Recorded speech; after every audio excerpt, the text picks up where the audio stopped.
د فلم شروعات د ځنګل نه کیږي کوم ځای چې امریکایان فوجیان اودوي او هغه کې یو فوجي چې لاغې نوم کریس وي هغه په خوب کې څه بلاګانې ګوري او هغه به زیات ویریږي او एकदम راپاسيږي دا مخامخ په ونه کې څوک ګوري چې دیتا ولاړوي او بالکل هم دیتا ګوري کله چې د کله دا کس وګوري هغه ډېر زیات ویریږي او دا کس په تماچر وکاږي خو ډېر زیات ویریږي او خپل سترګې باندې کې خدا کس په دې باندې داس ونه کې او کله چې خپل سترګې ګلو کې دا حالت کې څوک هم نه ګوري بل سر به د خپل یونټ سره ایوزي ته روان وي په هغه ځکه داس چغې اوري په کومه چې ټول فوجین ویریږي او یو ځکه پټ شي دوی هلته کې د خپل دښمنانو یو جیب ګوري او دی په بمانه والوزي او هغه ټول پکې مړ کی کریس خپل مرګرو سره یو ځکه کې دښمنانو غاخونه روکاږي کوم چې د سروي او دوی نه نقشه اخلي او د یونټ ځای معلومي د کریس یو مرګري بوجي هغه هلته کې جرمني ګوري چې هغه بالکل ټیک وي او به هغه ته چې ما سره جنگ وکړه خو دا کس د کریس د مرګري نه ډېر زیات تکړه وي او هغه د کس سره جنگي او خیر ډبوي خو کریس د شاته نه په داسې سړي باندې ډز وکړي او هغې نه ټول جامې او سامانونه واخلي کله چې دوی مخکې حرکت کوي د یو ځل بیا هلته کې څوک ګوري چې دې خواته را روان وي او بیا دې یو ځل بیا پټېږي او پوزیشن اخلي خو مخامخ دوی سره کلي خلکو ګوري کوم ځای کې چې یو ښځه وموي او هغې څخه خپل زوی دا خلکو سره څه نه وي چې دوی ځان ګرم کړي او کریس بیا هغه کوټ وکاږي او دا ښځې ته یې ورکوي او سره لاغه فوجینو غاخونو مرکه چې دا خزي ځان ته خرڅ کیو سپي واخلي او به دوی سې یونټ ته مخکې حرکت کوي او دوی د ځنګل په لار باندې تیریږي کریس خپل مرګرو ته و چې موږ چېرته روان وو هغه اصل کې بلډینګ دی کوم چې موږ حفاظت کوو خو کله چې دوی هغه غټ بلډینګ ته رسېږي د هلته کې یو ګارډ ګوري چې ودوي دا ګارډ چې کله د نوي یونټ ګوري هغه دننه کور ته منډه کوي او خپل زوړ یونټ ته وایي چې دلته کې اوس نور خلک راغو او موږ ته پکار دی چې لاړ شو بیا د زاړه فوجین په منډه خپل سامانونه راخلي او هلته نه ځي کله چې کله دا ګوري چې دا خلک خو ډېر زیات اوتر دي چې د نظر تر لاړ شو حالانکې دا خو یو ښه ځای دی او ښه محفوظ هم دی د زوړ یونټ کمانډر کریس ته وایي چې په دغه کور کې څه شته چې موږ نه پرېږدي چې دا هلته کې ایسار شو بل سر کې موږ دغه یونټ فوجیانو ګورو چې په کیشن کې ولاړ وي او ځان ته ناشته پخوي او کریس او بوجي په دغه کور کې ګرځي او دغه کور معاینه کوي کریس لګي یو غټه پیانو ګوري او بیا هغه کینی او دغه پیانو غږوي کریس بیا یو کوټې ته ځي او هلته کې یو عجیبه غونډه کې आवाज ګوري چې لاندې نه روان وي او دغه आवाज چې د کمی کوټې نه راځي دا هغه کوټې ته ځان رسوي دا هلته کې څه شی نه ګوري چې دغه کوټه پزي سوځېدلې وي بوجي هم دلته کې یو تشناب ګوري او داسې ورته معلومیږي چې دغه تشناب کې دننه څوک شته خو کله چې دغه تشناب دروازه کلاوي دا دننه چا بنده کړې وي دغه ټول فوجیان په یو ځای کیني او روټۍ خوري خو دوی هلته کې څه عجیبه غوندې کې اوازونه اوري بیا دوی په منډه خپل اسلحه راخلي او بره خیجي چې معلوم کړي دا اواز کوم نه راځي دغه ټول فوجیان بیا بر چت ته راخیجي او معلوموي چې دا اواز کوم نه راځي کریس ته داسې معلومیږي چې دغه اواز د یوې کوټې نه راځي او کله چې دغه کوټې ته نږدې ورځي دا هلته کې یو شی ګوري په دغه کوټې کې پاړ شیماني څادرونه پراته وي دا بیا هلته کې یوه بله کوټه ګوري چې هلته هم اواز راځي دا هلته کې یوه بله دروازه هم ګوري خو کله چې دغه ور سره دوی نږدې ودرېږي هغه ور په خپله کولو شي خو دوی چې هلته کې د کپړې اخوا کې دي مخامخ ګوري چې یو سړی چا ځوړند کړی دی او هغه مړ دی خو کله چې د بهر نه هوا راشي او دا کپړه هلته نه والوزېږي نو شاته څوک هم نه وي کوم معنی چې هغه مړ سړی هم هلته نه غیب شي بیا د شپې په ټایم کې دوی یو ځای ناست وي او خپلو کې یو بل ته د بلاګانو کیسې کوي خو هلته کې یو فوجي ولاړ وي او په دوربین باندې بهر په لاره باندې نظر ساتي او په دغه کسانو کې یو کس دوی ته ووایي چې ما ته لاندې د تخانې نه د 13 کالو جنۍ یو عکس میلو شوی دی او ته چې کېدای شي چې دغه جنۍ په دغه کور کې اوسېده په دغه دوران کې دوی ته په اور نه څه اوازونه راځي کریس خپل ملګرو ته وایي چې دا معلوم کړي چې دا څه اوازونه دي بوجي ډېر په غور باندې دا اوازونه علي او په خپل کتاب باندې لیکي او ته وایي چې دا کس وایي چې آی اف نو لیکس یعنې ما سره خپې نشته او اچانک بیا هغه اوازونه هلته نه راځي او بند شي په دغه ملګرو کې یو ملګری ته وایي چې راځئ چې موږ هغه تخانې ته لاړ شو او دا ډېر ښه ځای دی کوم ځای کې چې موږ په ارام او په سکون ارام کولی شو دغه هلک ته چې کوم کتاب میلاو شوی و دا هلته کې کیني او هغه وایي خو اچانک هغې نه ټول ټکي غیب شي او دغه دوران کې هغه شمع هم په خپله بنده شي خو کله چې دغه خپل لیټر باندې هغه شمع یو ځل بیا لګوي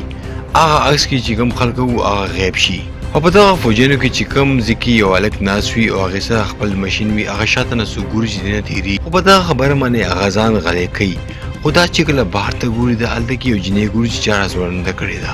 او څنګه چې یو ځل بیا هغه نظیمانه نظر اچي هغه جنۍ بیا غیبه شي خو خو هغه ډېر کوشش کوي چې هغه جنې یو ځل بیا معلومه کړي، خو اچانک هلته کې یو هلک دې ته مخامخ دوربین ته راځي.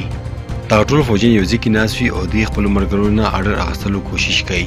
خو بیا دوی ته دغه ریډیو نه عجیبه غونډه کې اواز راځي او ورته وایي چې آی ایم کمینګ، یعنې زه راځم. او د دې یقین پوه شي چې دغه بلډینګ کې ضرور یوه بلا ده. او یو ملګری ورته وایي چې موږ ته پکار دی چې دلته نه زر تر زره لاړ شو. خو هلته کې بیا یو کوټې نه اوازونه راځي څنګه چې وختي نه را روان دي. بیا د شپې څه فوجیان لاندې تخانه کې پټېږي او څه فوجیان مخامخ دروازې شاته پټېږي. خو کله چې هلته کې جرمن فوجیان راځي یو کس دوی ته آواز کوي او دوی خبروي چې فوجیان راغو. او دغه ټول فوجیان کوزیږي او هلته نه به دروازه راننوځي او په دې اټیک کوي. خو دغه فوجیان چې کله دروازو شاته راځي دوی دغه دروازې نکلاوي او دغه ټولې دروازې دوی ته بندي میلاویږي. خو کله چې دغه جرمن فوجیان دلته نه روانېږي دوی ته دغه بلډینګ دننه یو آواز راځي او په کوم باندې چې دوی واپس راننوځي هلته دوی کې یو فوجي باندې یو ګرنیټ لړه کوي او دننه راننوځي او یو کس دې له پاسه خېټه ږدي او دغه ټول جرمن فوجیان دننه راننوځي. کریس هم په دې باندې ډزې کوي او دوی مړه کوي. خو کله چې هلته کې ډېر زیات فوجیان راشي کریس منډه کوي او هغه تاخانې ته لاندې راځي. خو دغه تاخانې کې پیل نه څوک پټ وي او هغه په کریس باندې اټیک کوي او هغه رانیسي. په کوم باندې چې کریس د پوړونو لاندې رالاړه شي. دغه دوران کې هلته کې یو فوجي ناست وي او هغه ته شاته نه څوک ګوري چې دې پسې را روان وي. خو کله چې دا فوجي ودرېږي او په دې کس باندې ډز کوي دا به څوک نه بلکې هغه جنۍ وي چې راغلی وي. او دغه فوجي چې کله دا جنۍ وګوري د په خپله اور پرې ولګي او مړ شي. د کریس په ملګرو کې یو کس په تشناب کې ولاړ وي او دوی هلته کې د ماشومانو اوازونه اوري. خو کله چې دا خپله تومانچه لوټ کوي او بار ورپسې روزي د هلته کې یو کس ګوري چې هغې ته څوک په اوبو کې غوبې ورکوي. بل خواته په حال کې هم یو فوجي ته عجیبه غونډه کې اوازونه راځي او دا ګوري چې یو جرمن فوجي چا په هوا کې ودرولی وي او هغه یې پانسي کړی وي. بل سره موږ بو چې ګورو چې هغه ډېر زیات زخمي شوی وي. کریس خپل یو ملګري ته وایي چې دا وله او مړې کا. بیا دوی د جرمن فوجیانو مړي راغونډوي او دوی هلته کې ګوري چې دوی کې زیاتره خلکه هغه بلا مړه کړي وو. دغه ټولې کیسې نه پس دغه فوجیان یو ځای کیني او خبرې کوي چې اخر څه وجه ده چې په دغه کور کې بلا ده او دغه بلا بل څوک نه بلکې صرف جرمن فوجیان مړه کوي. او داسې معلومیږي چې ضرور دوی چا سره ډېر زیات ظلم کړی دی. بیا ورته یو ملګری وایي چې دلته کې یو بوډا سړی چا ژوندی سوځولی و او د دې بوډا سړي زوی چا په ټپ کې ژوندی مړ کړی و او هغه یې ډوب کړی و او یوې جینۍ ته په دغه حال کې پانسي ورکړې وه. او دغه درې واړه مړي دي اوسه پورې ښخ کړي نه دي ځکه خو هغې په دغه کور کې اوس هم ګرځېږي. او بیا دوی خپلو کې خبره کوي چې موږ ته پکار چې دغه درې واړه مړي را پیدا کړو دوی ښخ کړو. بیا دوی خپل ملګری بهر ته ښخ کړي او دوی ته دننه لاړ شي. خو دوی په لاره کې هغه د کلي خلکه ګوري کوم چې وختي موږ په فلم کې کتلي وو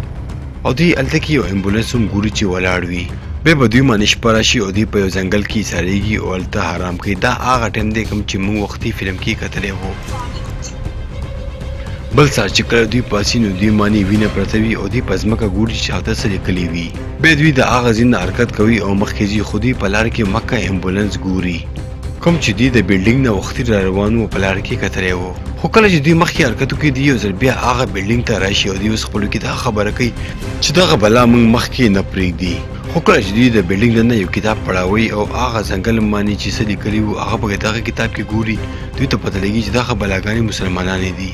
او ته چې موږ ته پکار چې دغه درې مړي را پیدا کړو او دا په ځمکه کې ښخ کړو نو الله به موږ دوی بیا پرېږدي.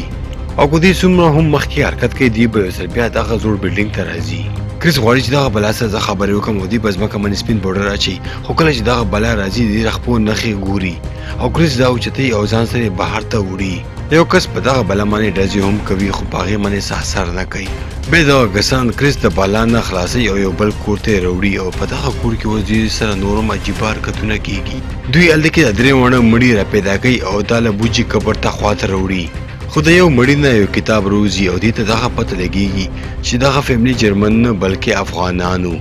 او دغه ټولې فیملۍ په خپل ژوند یې په خطر کې واچولو او د جرمنیان یې بچ کولو. دوی یو ځل بیا هغه بلډینګ دننه راځي او ګوري چې دوی نور هم معلومات حاصل کړي. په دغه کتاب کې لیکلي وي چې دغه مړي که تاسو په ځمکه کې ښخ کړو نو دوی به نور هم په پاور کې راشي. بیا هلته کې د بلډینګ بجنې په ورو بندېږي او هلته کې یو فوجي کیني او سجاتو منتر شروع کوي. دوی هلته کې هغه بلاګانې ګوري چې ولاړ وي او په دغه فوجیانو باندې دوی حمله وکړي او په دغه فوجیانو کې یو فوجي په دغه مړو باندې ډزې هم وکړي. دوی هلته کې خپل ملګري بوجي ګوري او هغه ورته وایي چې دا هر څه دروغ دي. شاته نه یو بلا په کریس پسې راځي او یو شیشې مخې ته یې ودروي او ورته وایي چې ته خپل ځان راحیات کا. کریس خپل ځان په مستقبل کې په هسپتال کې ګوري کوم ځای کې چې د دې خپې هم دینه کټ شوي وي هلته کې د ډاکټر ولاړ وي او هغه ورته وایي چې تا ته به اوس هر څه یاد شي کریس دلته کې ګوري چې دا یو امریکایی نه بلکې افغاني فوجي وي او دې د یو ډاکټر ژوند بچ کړی وي او دې د یو کور دننه راځي او هلته کې فیملي ته وایي چې تاسو ټول له دیوال شاته پټ شئ او دوی سره یو امریکایی ډاکټر هم وي خو دغه دوران کې امریکایان فوجیان راځي او په دغه سړي باندې پټرول اچي او هغه ژوندی سوځوي دغه جنیدو په مړۍ کې پړی اچي او هم پاتې کوي او د دې ورو مړ کړي کریس یو ځل بیا هغه ځنګل ته راځي او خپل خوب ته هم ځي کوم ځای چې دغه فلم شروع شوی و او ونې سره چې کوم سړی ولاړ وي هغې نه تپوس کوي چې ته اخر څه غواړې او دلته کې دغه فلم ختم شي